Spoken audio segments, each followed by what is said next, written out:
So welcome to a new Game Stuff episode, and there's a lot to get through today, and there's a lot of really cool stuff, but I'm gonna start with some very personal stuff to begin with. Yes, some stuff that really means something, that has shown up, and I think it's fantastic, and I think a lot of you will think it is as well. And there's a lot of really interesting stuff to get to. Some stuff I should have shown about 3 months ago, and it was sitting there, and I forgot to put it in the episode, and I'm like, oh my god, it's fitting. I'm gonna do that one last for the really big one, but here we go. So I'm gonna start off with a letter right here, and this is from a guy called Eric. I'll just say, because I'm not gonna reveal his full name in case he doesn't want that. I'll just get to the gist here. He got in contact with me a few years ago, and he wanted to send me something, and I was like, no, I don't accept anything on the show. I don't want to get anything from anybody. And he kept on hounding me, and it's to do with art. It's an art piece by one of his friends, and I'm gonna read a little bit of his letter. I'm gonna show it to you, and you're gonna be, this is really cool, and it also relates to something else. So here we go. The poster you were expecting was drawn by Callum Androwski. That's the artist who drew this. We've been close friends. This is from Eric. We've been close friends since junior high school. He was the only friend I knew who had the Sega Master System back when it was current. Although we didn't have the NES, we still appreciated its quality. But we were so happy with our Sega Master Systems, and a big part of that was because of Fantasy Star. See, this is getting good already. Now, decades later, I find myself still neck deep in Sega games, and it clicked that my longtime buddy is now a talented and professional comic book artist. I had to ask him to do a Fantasy Star commission for me. And wow, did he deliver. If you'd like to see more of his artwork, check him out at EvilCallum. That's on Instagram and all that. So, and this is from Eric. He goes, I want to give this Fantasy Star poster to you because of our shared love of Fantasy Star. I'm getting those warm and fuzzy feelings thinking about how you might enjoy it as much as I do. Thank you, Eric. Thank you, Callum. I can say this much. I am absolutely blown away by this. So Eric did this for himself, and he sent me a print. Look at this. His friend did this for him. They're both big Fantasy Star fans. Look at this poster right here. I love at the bottom it says 1987. And it says, to happy console gamer, I think Sega games are the best. And I think your artwork is amazing. I think it's fantastic. We got Dark Falls up there. We got Alice going on. Noah and Odin. A Meow there. This links to something else. I want you to remember Alice right here with Meow on her shoulder and her pose. Okay? Remember that. Because my friend Morten in Denmark, remember this one? He created this Alice for me. Isn't that something else? And his inspiration for the design was from the poster. Isn't that something else? So I guess both of these artists were talking, and we're like, yeah, I love your artwork. I'm gonna do an Alice, figurine.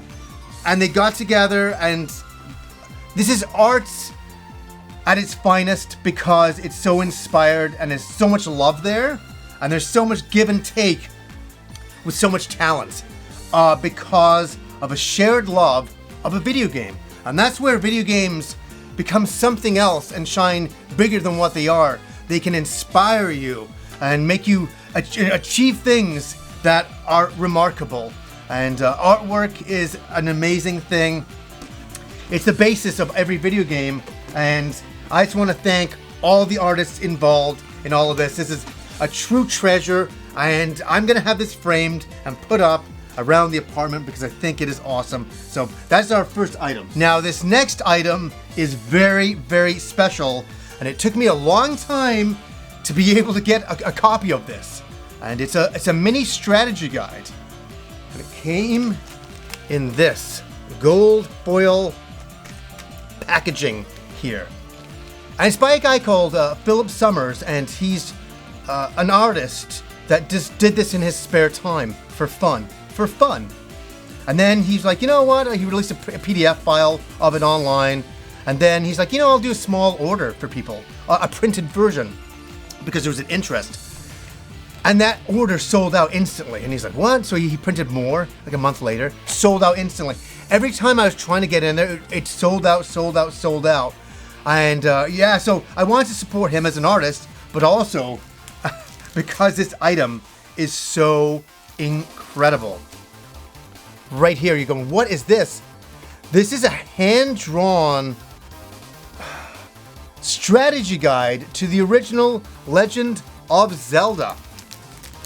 And it's gorgeous. It's so beautifully done, and it's so lovingly done. And that's what makes this item very, very special. Just flipping through it here, this guy, you can tell he just absolutely loves this game as much as I do. And he got to, pen to paper, and he was so inspired that he did the strategy guide. See, we're starting off with a very interesting episode here. It's new game stuff, but we can see that people are getting inspired by video games and creating their own artwork and fueling the imagination. And that's a wonderful thing. I think that's one of the best things you can ever do, is fuel the imagination.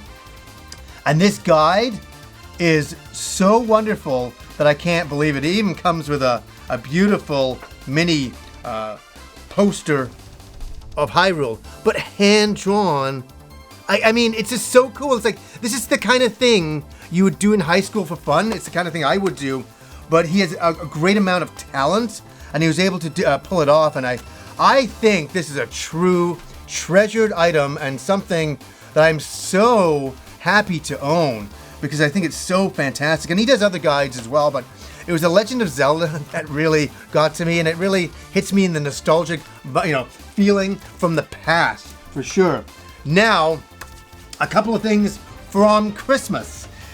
My friend Andrew, we send something to each other every single year, and so a box arrived, and I'm like, I wonder what this is. And I got to Christmas morning, and because I saved it for then, and I opened it up, and I'm like, this is awesome. This is really cool. Now we know that the game has some major issues. We know that. But my friend Andrew went above and beyond, and he got me a Cyberpunk controller for the Xbox. And before the game came out, I was really looking at this thing thinking, it is amazing. And some of my friends got one of these, and I was like, oh wow, it looks awesome. And this is the pre-hype to Cyberpunk. We didn't know that it would be riddled with bugs and there'd be a lot of issues with it. But it doesn't matter how the game turned out. The controller is awesome. And I get to say to my friend Andrew, thank you for this. This is great. I mean, I have a Sea of Thieves controller, and now I have this, and this is going to be a controller that I actually use with my Xbox. Now, Christmas morning, my sister surprised me by giving me this. Pikmin 3 Deluxe. This was I guess she was talking to Kim. What a welcome little game to get on Christmas morning. I was like, this is super cool, because I had the Wii U version so much, and I played so much of that, and to have it on the Nintendo Switch now is great. I'm a big fan of Pikmin. I remember when Pikmin first came out on the GameCube, I was like, what is this going to be like? Is this going to be good? And I was completely addicted. I didn't know I would be so addicted to the original, and I think the original is a very important game for the GameCube.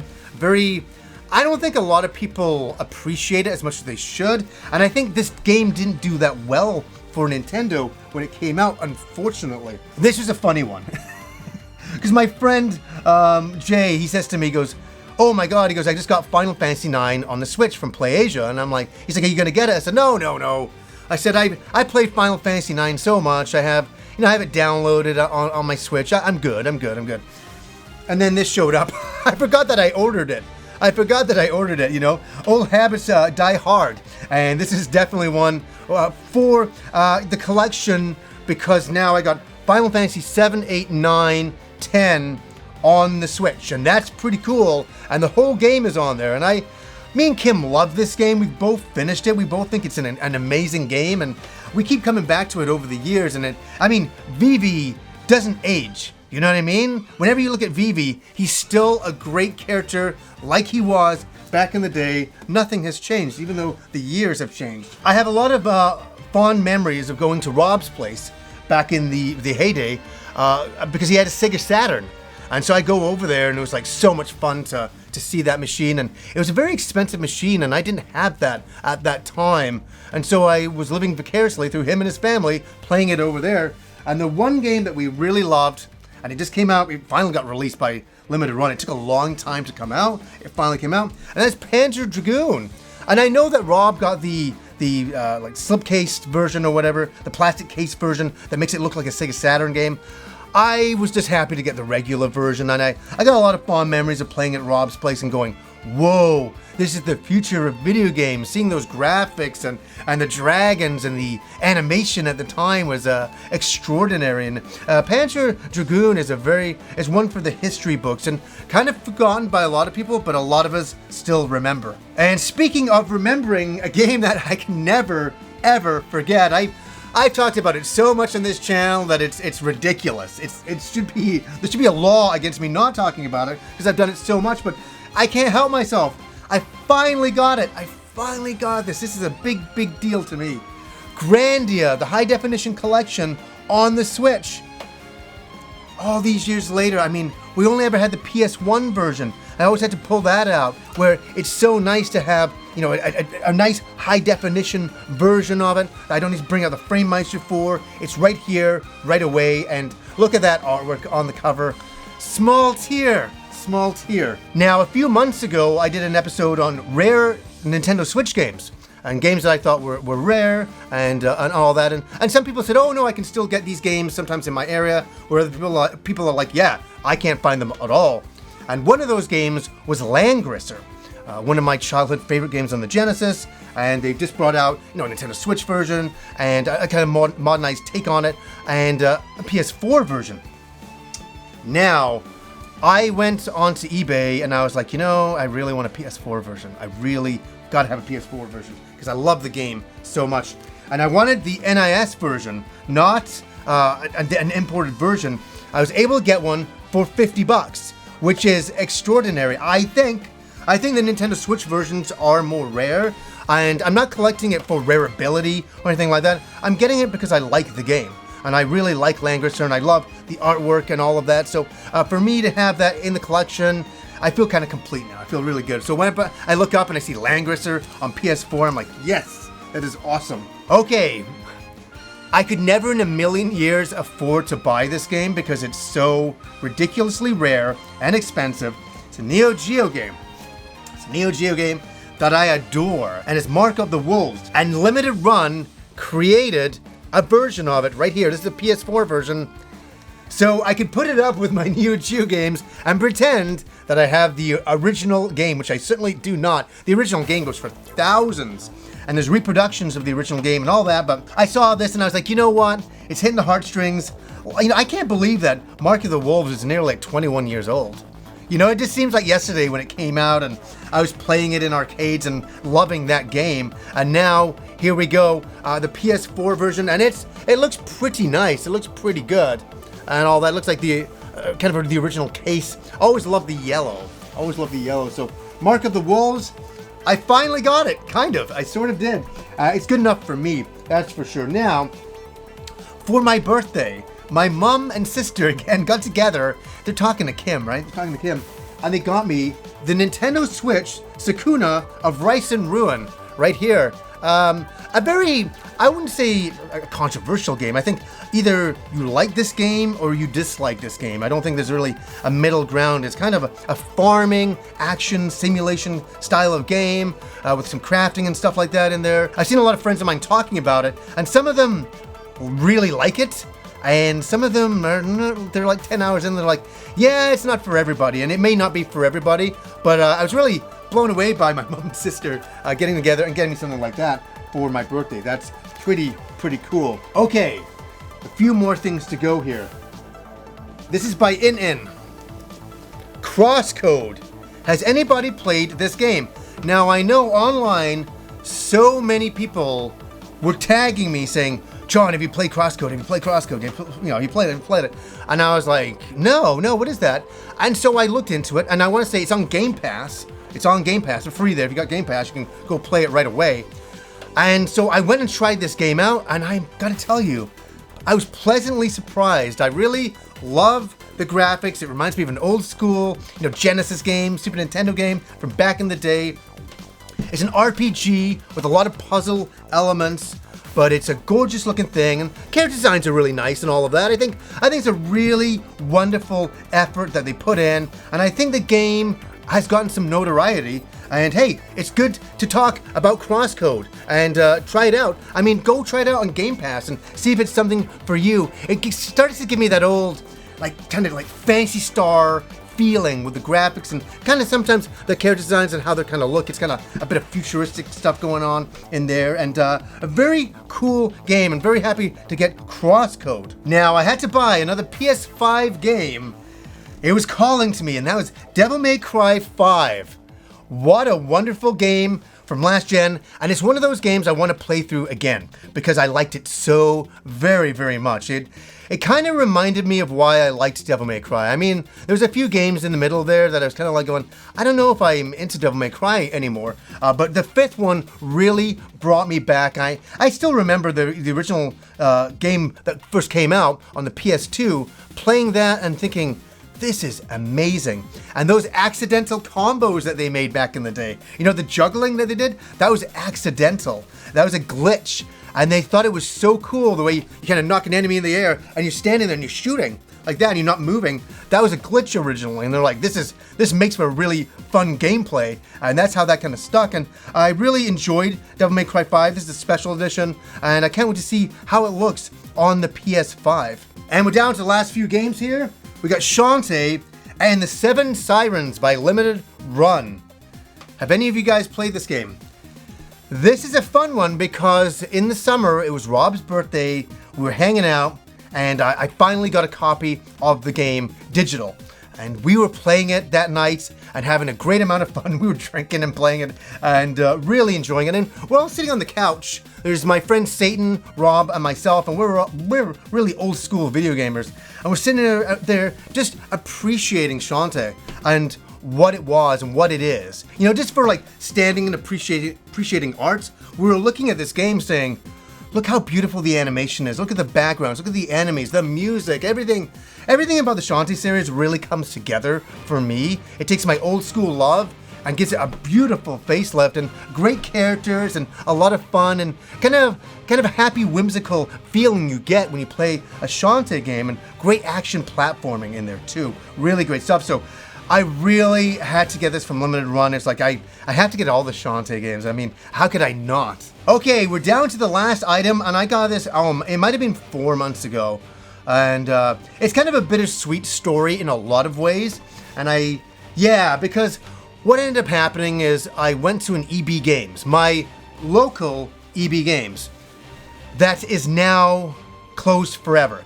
And that's why this one's a bittersweet one. And I know I've said it before that a lot of people don't like EB Games, and I understand it. As I said, I've had my problems with them over the years more than anybody, giving away pre-orders and stickers and hassles and oh my god, and there's all their promotions, and it was a little too much. But I always love a brick and mortar store to walk into, to talk to people about video games and have a good time. I've had many good times in EB Games, and I don't think enough people say that. I've met a lot of people, we've talked about video games and anime, and just talk, had a good time. So this was my local EB. And I went in there and I looked up in the shelf and I'm like, what? And the guy's like, yeah, can you believe that we just found this? It was in the back. I'm like, is it for sale? And they're like, yeah. And I'm like, oh my god. I'm like, no, I can't get that. I'm like, oh my god, it's ridiculous. And I stood there and I hummed in my heart and I'm like, I said, okay, I would only do this for Resident Evil. And it is the Resident Evil 3 Collector's Edition right here. The big baddie. Oh my god. I saw this and I was like, I had the Resident Evil 2 one and I passed in number 3. I'm like, oh, I got that, it's special edition, that's enough. But when I saw it on the shelf, I'm like, my God. And that's why I like EB games, because you can walk in there and sometimes just find something like this, just sitting there and it's calling your name. You're like, oh my God. You know, something else that's funny about this. I mean, I remember when I reviewed Resident Evil 3 and I said how much I liked it. And people were like, oh, how could you like it? It's so short, it's all this. And people were really bashing the game. And you know what I find funny about it? People are like, oh, Capcom paid you to say that. And I was like, I've never been paid by any video game company to say anything. By any means. But here's my thing. I loved Resident Evil 3 on the PlayStation 1. Loved it. Loved it. It was very short. And then I played this version and I'm like, this is amazing. And sometimes I like a very short game. Well, what I find funny about it is, you know, I had the digital version.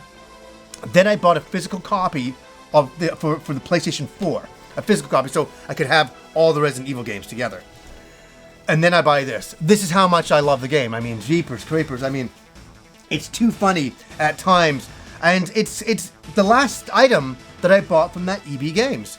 And I had a Fire Emblem, special edition that was on pre-order for me at this EB Games. And how I knew that this EB Games had closed was I get a call from another store saying, hey, we've transferred your order to our store.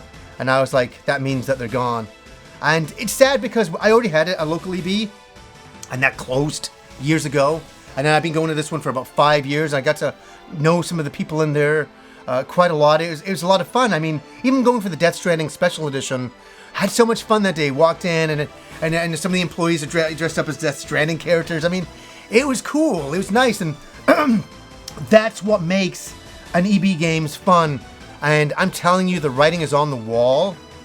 Because I thought that EB was doing okay. I thought it was doing fine, and now they're gone. It's one at a time, here and there. You know, every couple of months, another one disappears. And it doesn't come back. That's the thing, it doesn't come back.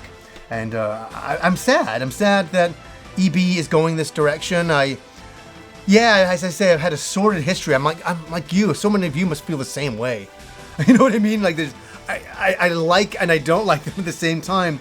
But I've had a lot of good memories. I mean, going for RPGs at EB Games and always buying a strategy guide. Back when they had strategy guides. They don't do strategy guides, the same anymore.